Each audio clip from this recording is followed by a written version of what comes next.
Friends, I Abhinav welcome you all to the Sunday Ka Funda. Guys, usually all the Sunday Ka Funda that we have made from last 7 to 8 months, we are always using Hindi. But this time, many students have asked me over email or telegram that, sir, please make this Sunday Ka Funda English. So this particular Sunday Ka Funda I'll be making in English. So guys, behind me you can see a flyover, and this is not that ordinary type of flyover.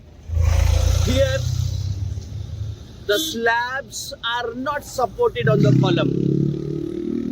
As you can see, the slab is supported by the wires. So there are wires, and all these wires will be carrying the load once this flyover will be on running mode.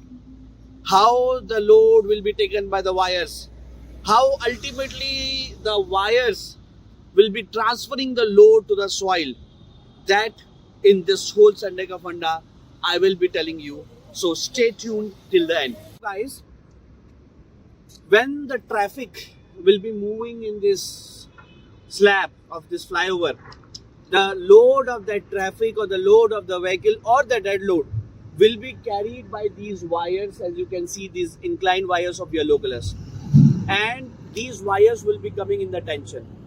Now suppose there will be tension in these wires, so horizontal component will be cancelled out, means the wires which will be here, the horizontal component there, and the wires which are there, horizontal component of those wires will be cancelling out. Only the vertical component will be remaining, and all that vertical component is going into the pillar, the column that is at the center. Now, after all the load is transferred to that column, that will be finally transferred to the soil.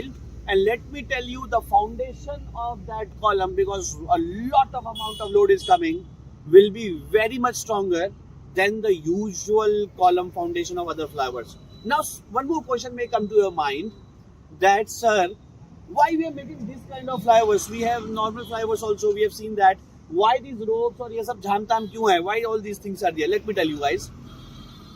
From this column is suppose I'm taking that direction as left, that direction as right. So traffic is moving from left to right or right to left.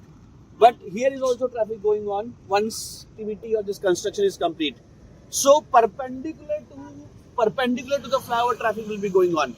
If we make huge columns, 2 or 3 columns at the center or at the bottom of that slab, then this traffic which will be going perpendicular to this column is not able to move. So that movement, the traffic going in this direction, is allowed, or that is not hindered. That is why the columns are reduced. So only one column, this road can go. Of course, the traffic can come from here, traffic from there can come. So that is why these strings are used, so that the number of columns can be reduced to 1, and we have a lot of empty space where the traffic can go. Now let me tell you one more thing here. Guys, in Bombay Sea Link, similar wires you might be observing. Otherwise, this video ke baad dekh lena. Why? Guys, there is a structure called coffer dam. Now, coffer dam is that we are restricting the water in a certain area in sea. So that particular spot in the sea is without water, and there we are constructing the column or construction. Now, in the sea water, if you go 30 meter below, 40 meter below the bed, we will not be getting the hard stratum. So we have to go a lot of amount, might be 120 meter, 150 meter, 180 meter below, where we will be getting hard stratum, and there we are putting columns. So we cannot make multiple columns there, because making multiple columns, that means every time we are going to the deepest level and we are putting the column there or transferring the load there. That is why we can make limited columns there. Every time we cannot construct a column in the sea. That is why there also we are using these kind of bridges, cable suspension bridges, where the load is transferred to the cable, then to the column, and then to the ground. So in sea water also we are using these kind of wires to reduce the number of columns.